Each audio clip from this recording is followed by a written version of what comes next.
Hello दोस्तों, स्वागत है आप सभी का यथार्थ हिंदी एजुकेशन क्लासेस में, जहां हम पढ़ेंगे हिंदी साहित्य के कुछ महत्वपूर्ण प्रश्न जो कि Hindi TGT PGT net JRF की परीक्षा के लिए काफ़ी इम्पोर्टेंट हैं। और 50 प्रश्न का यह एक प्रैक्टिस सेट है जिसमें कि हम फटाफट 50 प्रश्न देखेंगे। तो चलिए स्टार्ट करते हैं अपनी क्लास को। पहला प्रश्न है आज का, प्रिय प्रवास के संबंध में सही तथ्य है। यहाँ पर कुछ तथ्य दिए गए हैं जो कि रचना प्रिय प्रवास के संबंध में है। अयोध्या सिंह उपाध्याय हरिऔध जी की जो रचना है प्रिय प्रवास उसके संबंध में है और सही तथ्य आपको बताने हैं। जैसे पहला तथ्य है कि इसमें हिंदी के मात्रिक छंदों का प्रयोग हुआ है। प्रिय प्रवास खड़ी बोली हिंदी का पहला महाकाव्य है। इसमें छंदों में तुकांता नहीं है और इसमें 27 सर्ग हैं। तो राइट आंसर बताना है आपको। इसके लिए कौन सा राइट आंसर होगा, चलिए देखते हैं राइट आंसर। राइट आंसर इसका ऑप्शन डी है, जिसके अंतर्गत दूसरा और तीसरा सही है। एक तो प्रिय प्रवास खड़ी बोली हिंदी का पहला महाकाव्य माना जाता है, ये सही है। और जो अगला है कि इसमें छंदों में तुकांता नहीं है, ये दोनों सही हैं। दूसरा और तीसरा इसमें सही है। और जैसे इसमें सर्ग दिए गए हैं 27 है ना, तो इसमें 27 सर्ग नहीं है, जबकि इसमें सर्गों की जो संख्या है वो 17 है। इसमें 17 सर्गों में यह लिखा गया एक रचना है। और इसका जो पहले प्रकाशन मतलब जो इसका पहला नाम था वो नाम रखा गया था इसका ब्रजांगना विलाप। ठीक है, पहला नाम इसका ब्रजांगना विलाप था। प्रिय प्रवास का जो पहला नाम था वह ब्रजांगना विलाप था। अगला प्रश्न है, जन्मकाल के अनुसार निम्नलिखित कवियों का सही अनुक्रम है। तो जन्मकाल के आधार पर इन कवियों का सही अनुक्रम बताना है आपको। कौन सा सही अनुक्रम है? सबसे पहले इसमें देखिए लिखा हुआ है गया प्रसाद शुक्ल सनेही।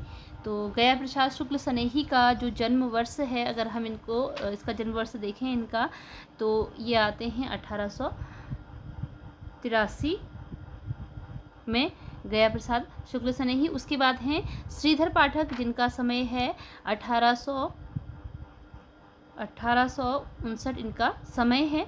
और अयोध्या सिंह उपाध्याय रामनरेश त्रिपाठी हैं। तो रामनरेश त्रिपाठी का जो समय है यह है 1889 का इनका जन्म वर्ष है। और उसके बाद हैं अयोध्या सिंह उपाध्याय हरिऔध, जिनका समय है 1865। ठीक है, तो जन्मकाल के अनुसार आपको बताना है। तो जन्मकाल के अनुसार अब हम इनका सही क्रम देखते हैं। जैसे गया प्रसाद शुक्ल सनेही का है, ये श्रीधर पाठक का है, फिर रामनरेश त्रिपाठी जी का है और उसके बाद अयोध्या सिंह उपाध्याय हरिऔध का है।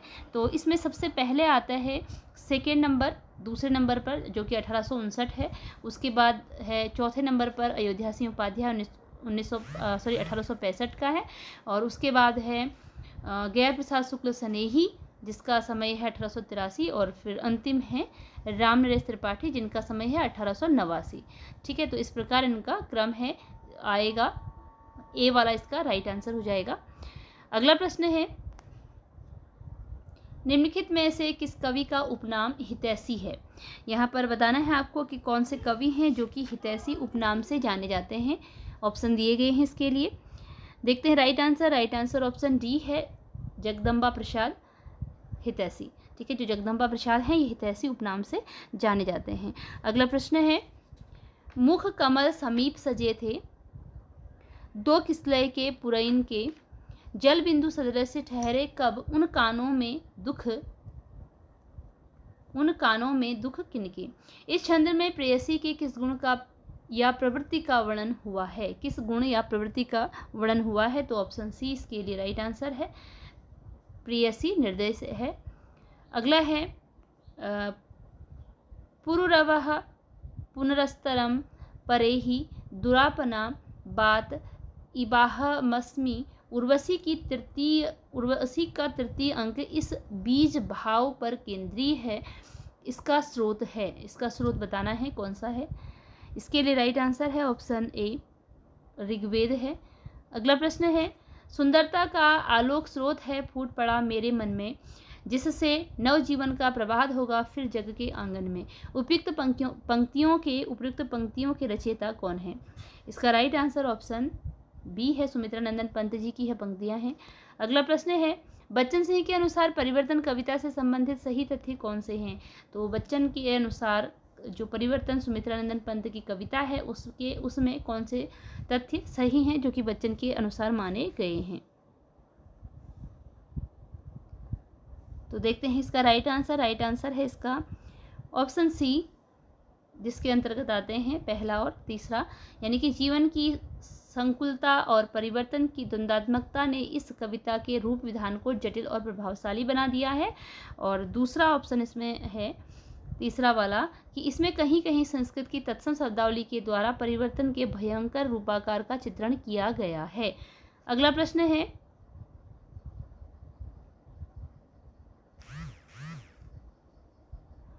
मैं नीर भरी दुख की बदली का प्रतिपाद्य है। मैं नीर भरी दुख की बदली महादेवी वर्मा जी की रचना है। इसका प्रतिपाद्य बताना है कि क्या है। इसका राइट आंसर ऑप्शन डी है, जिसके अंतर्गत तीसरा और चौथा, स्त्री का जीवन दुख से में ही बीतता है और स्त्री अपने आंसुओं को व्यर्थ नहीं जाने देती, वह उसी से नया सृजन करती है या करती रही है। इसका सही प्रतिपाद्य है। अगला प्रश्न है कि सूची 1 और 2 को मिलान कीजिए। सूची 1 और 2 को मिलान करना है। इसमें राइट आंसर है, कीर का प्रिय आज पिंजर खोल दो। कीर का प्रिय आज पिंजर खोल दो, इसके लिए राइट आंसर है स्त्री जागृति। बीती विभावरी जागरण गीत, ये जो जमुना के से कछार, पद फटे विवाई के उधार, यह है सामाजिक विसंगति से संबंधित। और इस धारा का ही जग का क्रम शाश्वत इस जीवन का संगम, यह है दार्शनिकता से संबंधित। अगला प्रश्न है, कर रही लीलामय आनंद महाचिति, सजग हुई सी व्यक्त, विश्व का उन्मीलन अभिराम, इसी में सब होते अनुरक्त। शिव की कौन सी 3 शक्तियों को महाचिति कहा जाता है। इसका राइट आंसर ऑप्शन सी है, इच्छा, ज्ञान और क्रिया। अगला प्रश्न है, बादल को घिरते देखा कविता से संबंधित सही तथ्य है। बादल को घिरते देखा जो कविता है, इसमें सही तथ्य बताना है। नागार्जुन की यह कविता है, तो सही तथ्य बताना है। इसके लिए राइट आंसर ऑप्शन डी है, जिसके अंतर्गत दूसरा और चौथा राइट आंसर है। दूसरा और चौथा, नागार्जुन का बादल कल्पना सृजन नहीं है, प्रसृत नहीं है। और दूसरा, इसमें किन्नर किन्नरियों के स्वच्छंद जीवन के अनुभूत्यात्मक चित्र हैं। दूसरा और चौथा इसके लिए सही आंसर है। अगला प्रश्न है, सूची 1, 2 को मिलान कीजिए। पहली सूची और दूसरी सूची को मिलान करना है इसमें। तो देखते हैं राइट आंसर, कुछ पते कुछ चिट्ठियाँ। कुछ पते कुछ चिट्ठियाँ, यह जो रचना है यह रघुवीर सहाय की है। आत्मा की आंखें रामधारी सिंह दिनकर की है। चूका भी हूँ मैं नहीं, यह है शमशेर बहादुर सिंह की। और कुकुरमुत्ता, यह है सूर्यकांत त्रिपाठी निराला की। अगला प्रश्न है, असाध्य वीणा अज्ञेय के किस कविता संग्रह में है। तो असाध्य वीणा अज्ञेय के किस कविता संग्रह में है। इसका राइट आंसर ऑप्शन डी है, आंगन के पार द्वार। असाध्य वीणा आंगन के पार द्वार में संग्रहित है। अगला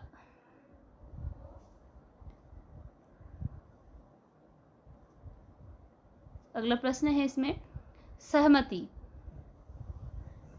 सहमति नहीं, यह समकालीन शब्द नहीं है, इसे बालिकों के बीच चालू मत करो, ये पंक्तियां किस कविता से है। इसका राइट आंसर ऑप्शन बी है, यह ली गई है नक्सलवाड़ी से। अगला प्रश्न है, निम्नलिखित काव्य ग्रंथों का सही अनुक्रम है। इन काव्य ग्रंथों का सही अनुक्रम बताना है। राइट आंसर ऑप्शन डी है इसमें। तो चिंता, चाँद का मुंह टेढ़ा है, संसद से सड़क तक और उदिता। अब इसके आगे जो क्वेश्चन हैं ये उपन्यास से संबंधित हैं। पहला प्रश्न है उपन्यास से संबंधित है, जो कि शीतला माँ के नाराज हो जाने के भय से लोग बच्चों को चेचक का टीका तक नहीं लगवाते थे। उपयुक्त प्रसंग निम्न में से किस उपन्यास में वर्णित है। किस उपन्यास में इस प्रसंग का वर्णन किया गया है। इसके लिए राइट आंसर ऑप्शन ए है, देवरानी जेठानी की कहानी में यह प्रसंग आता है। अगला प्रश्न है, सूची 1 और 2 को सम्मिलित कीजिए। सूची 1 और 2 को सम्मिलित करना है। पहला है शकुन, यह किस रचना में पात्र है आपको बताना है। शकुन तो ये संबंधित है बंटी से। महामाया, इसका संबंध है अघोर भैरव से। और पार्वती राम बोला और हलीमा जो है इसका संबंध है सौदागर सिंह से। अगला प्रश्न है, झूठा सच उपन्यास में वर्णित है। उपन्यास में क्या वर्णित किया गया है, किस चीज़ का वर्णन मिलता है? तो इसका राइट आंसर है ऑप्शन ए, जिसमें कि बी और डी आते हैं। पहला, विभाजन की भयोत्पादक आशंका। झूठा सच जो है भारत पाक विभाजन पर आधारित है, तो विभाजन की भयोत्पादक आशंका से संबंधित है। और दूसरा है सांप्रदायिक विद्वेष की आग में मानवीय संवेदनाओं की हत्या से यह संबंधित है। अगला प्रश्न है, परीक्षा गुरु उपन्यास निम्नलिखित में से किस विषय पर केंद्रित है? परीक्षा गुरु जो उपन्यास है यह किस विषय पर केंद्रित है, किस चीज़ को इसमें आधार बनाया गया है? तो ऑप्शन ए इसके लिए राइट आंसर है। प्रतीक रूप में ईस्ट इंडिया कंपनी द्वारा भारत के आर्थिक शोषण और लूट का यथार्थ इसमें वर्णित किया गया है परीक्षा गुरु उपन्यास में। अगला प्रश्न है, सूची 1 और 2 को सुमेलित कीजिए। सूची 1 और 2 को सुमेलित करना है, तो इसके लिए देखते हैं राइट आंसर।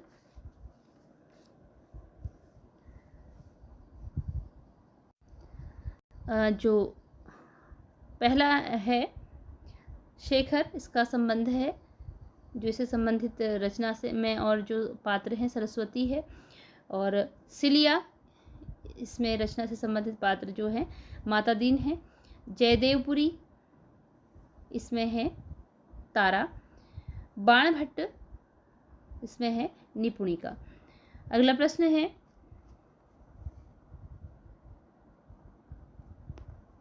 आपका बंटी उपन्यास में वर्णित है। आपका बंटी उपन्यास में वर्णन बताना है, किस चीज़ का वर्णन हुआ है?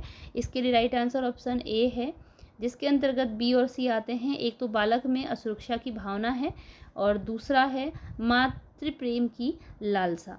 ठीक है, एक इसमें है बालक में असुरक्षा की भावना और मातृ प्रेम की लालसा। प्रकाशन वर्ष के अनुसार निम्नलिखित उपन्यासों का सही अनुक्रम बताइए। प्रकाशन वर्ष के आधार पर अनुक्रम बताना है। ये जो प्रश्न आया था तो इसके जो ऑप्शन हैं गलत दिए गए थे, जबकि इसके आंसर जो है इसमें पहले सी, ए और बी, डी हैं। ठीक है, पहले सी आता है, फिर ए आता है, उसके बाद बी आता है और उसके बाद डी आता है। ठीक है, पहले नंबर पर सी, फिर ए, फिर बी और फिर डी। क्योंकि इसके ऑप्शन सब इसमें गलत दिए गए थे, तो ये क्वेश्चन उस समय हटा दिया गया था जो नेट में आया था। अगला प्रश्न है, राग दरबारी उपन्यास में व्यक्त हुए हैं। राग दरबारी जो उपन्यास है इसमें किसका वर्णन मिलता है? तो ऑप्शन बी है इसमें राइट आंसर, कि इसमें वर्णन मिलता है एक तो ग्रामीण करुणाई जिंदगी की आलोचना का, और दूसरा मिलता है कस्बाई जीवन की व्यंग्यपूर्ण अभिव्यक्ति का। अगला प्रश्न है, निम्नलिखित में कौन सी रचना अमृतलाल नागर द्वारा रचित नहीं है? इनमें से कौन सी रचना है जो कि अमृतलाल नागर के द्वारा रचित नहीं है वो बतानी है आपको। इसके लिए राइट आंसर ऑप्शन डी है, अर्धनारीश्वर इनके द्वारा रचित नहीं है। इसके अतिरिक्त बिखरे तिनके, अग्निगर्भा और करवट अमृतलाल नागर की रचनाएं हैं। शेखर एक जीवनी उपन्यास की विशेषता है। शेखर एक जीवनी उपन्यास की विशेषता बतानी है, कौन सी है? इसका राइट आंसर है ऑप्शन सी, पिता के प्रति शेखर की मानसिकता सौमनस्यपूर्ण है। अगला प्रश्न है, अच्छा इसके अंतर्गत दो आते हैं बी और डी। इसमें बी और डी दो आंसर सही हैं। एक तो इसका कोई भी पात्र असामान्य मानसिकता से ग्रस्त नहीं है, और दूसरा है कि शेखर एक जन्मना विद्रोही पात्र है जिसके मन के विकास का अध्ययन लेखक का अभिप्रेत है।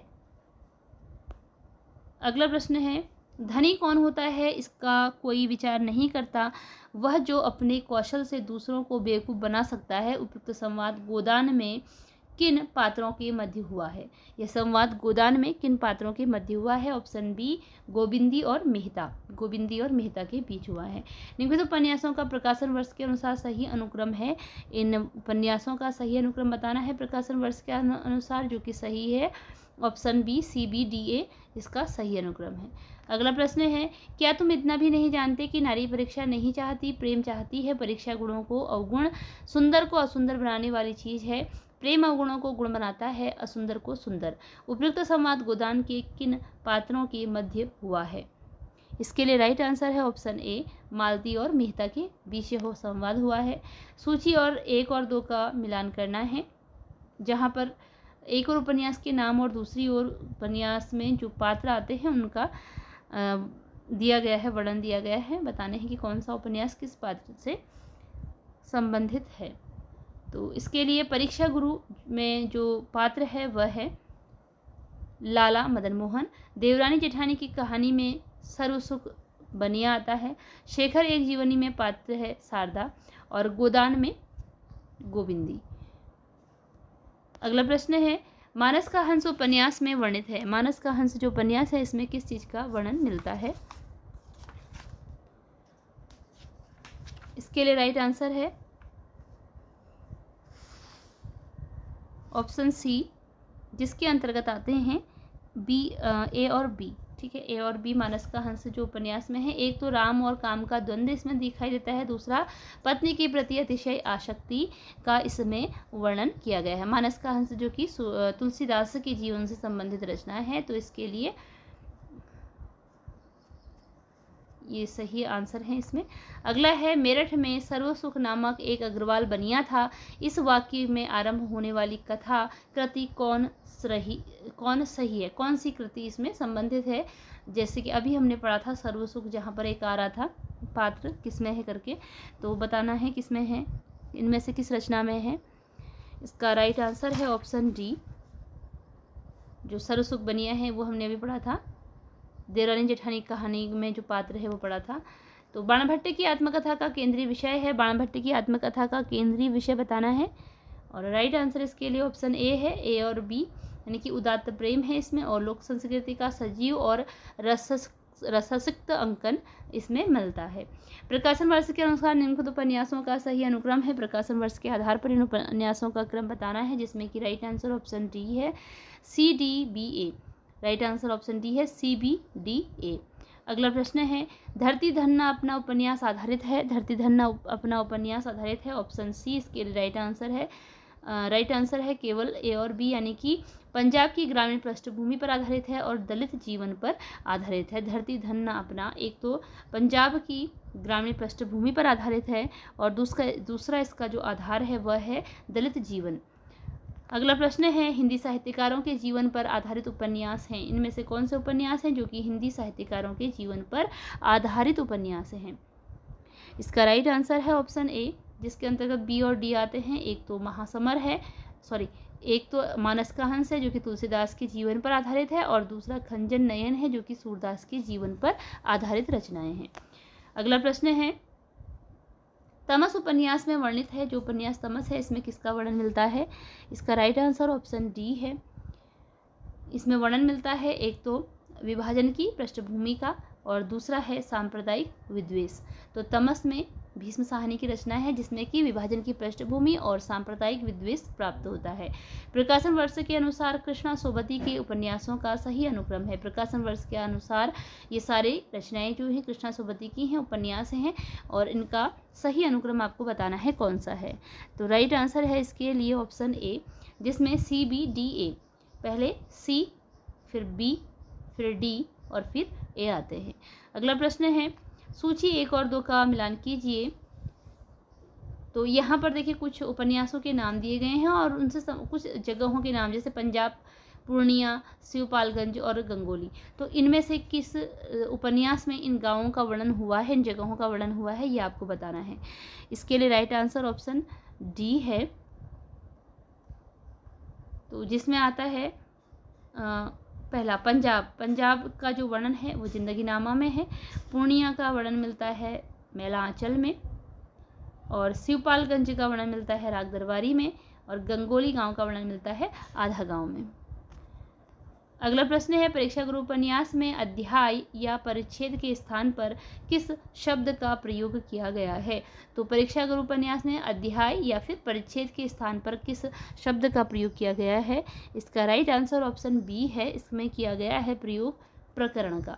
प्रकरण, अध्याय या परिच्छेद के लिए प्रकरण शब्द का प्रयोग किया गया है। यह एक ऐसा इतिहास है जो लोकमानस की भागीरथी के साथ बहता, पनपता और फैलता है, और जन सामान्य के सांस्कृतिक पुख्तापन में जिंदा रहता है। उपयुक्त वक्तव्य निम्नलिखित में किस उपन्यास के आरंभ में रचनाकार के द्वारा लिखा गया है? इसके लिए राइट आंसर ऑप्शन ए है। यह लिखा गया है जिंदगीनामा के प्रारंभ में। जिंदगीनामा उपन्यास के प्रारंभ में यह कथन लिखा गया है।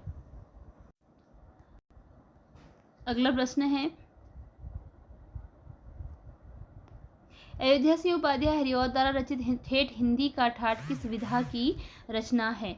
तो ठेठ हिंदी का ठाठ, इसकी विधा बतानी है कौन सी है? राइट आंसर ऑप्शन सी है, यह एक उपन्यास विधा की रचना है। झूठा सच में किस शहर का वर्णन नहीं है? इनमें से कौन सा शहर है जिसका वर्णन झूठा सच उपन्यास में नहीं हुआ है? तो ऑप्शन 20 के लिए राइट आंसर है कानपुर, यानी कि जालंधर, लखनऊ और नैनीताल का इसमें वर्णन मिलता है, जबकि कानपुर का वर्णन नहीं है।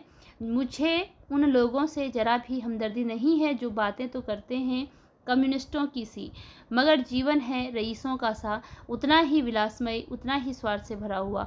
यह कथन किस उपन्यास का है? इसके लिए राइट आंसर ऑप्शन बी है, यह उपन्यास गोदान का एक कथन है। उपन्यास बाणभट्ट की आत्मकथा। बाणभट्ट की आत्मकथा के कथामुख यानी कि प्रस्तावना वक्तव्य के अनुसार मिस कैथराइन किस राष्ट्र की निवासी थी? इसका राइट आंसर ऑप्शन डी है, ऑस्ट्रिया की। अगला प्रश्न है, किस उपन्यास में पारंपरिक गीतों के स्थान के साथ ही बाबा फरीद शाह, लतीफ़ और बुल्ले शाह की कविताओं का बहुतायत से प्रयोग किया गया है? इसका राइट आंसर ऑप्शन सी है, जिंदगी नामा में। अगला प्रश्न है, मैला आंचल की स्त्री पात्र है। मैला आंचल जो रचना है उसमें इनमें से कौन कौन सी स्त्री पात्र आती हैं? राइट आंसर ऑप्शन बी है, जिसमें दूसरा यानी कि फुलिया, चौथा आभा रानी और पांचवा मंगला देवी, इनका वर्णन मिलता है। अगला प्रश्न है, तमस उपन्यास के पात्र हैं, इनमें से कौन कौन से हैं जो कि तमस उपन्यास में पात्र हैं? इसके लिए राइट आंसर है ऑप्शन सी।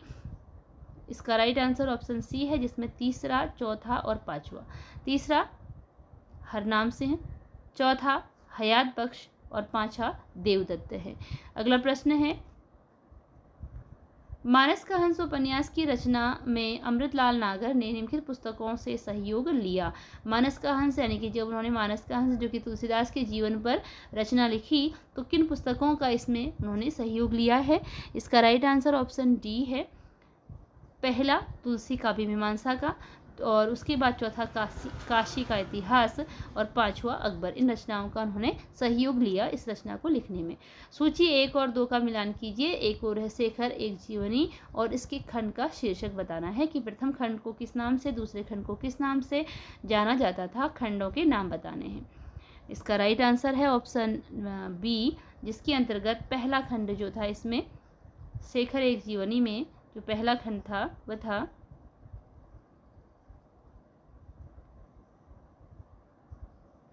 उषा और ईश्वर, द्वितीय खंड में बीज और अंकुर, तृतीय खंड प्रकृति और पुरुष, और चतुर्थ खंड संबंधित है पुरुष और परिस्थिति से। ये रचना है शेखर एक जीवनी, जिसके आपको खंड बताने थे कि किस खंड को किस शीर्षक के नाम से जाना जाता था, और इसका ऑप्शन बी सही है। पहला प्रथम खंड उषा और ईश्वर, द्वितीय खंड बीज और अंकुर, तृतीय खंड प्रकृति और पुरुष, और चतुर्थ खंड में पुरुष और परिस्थिति।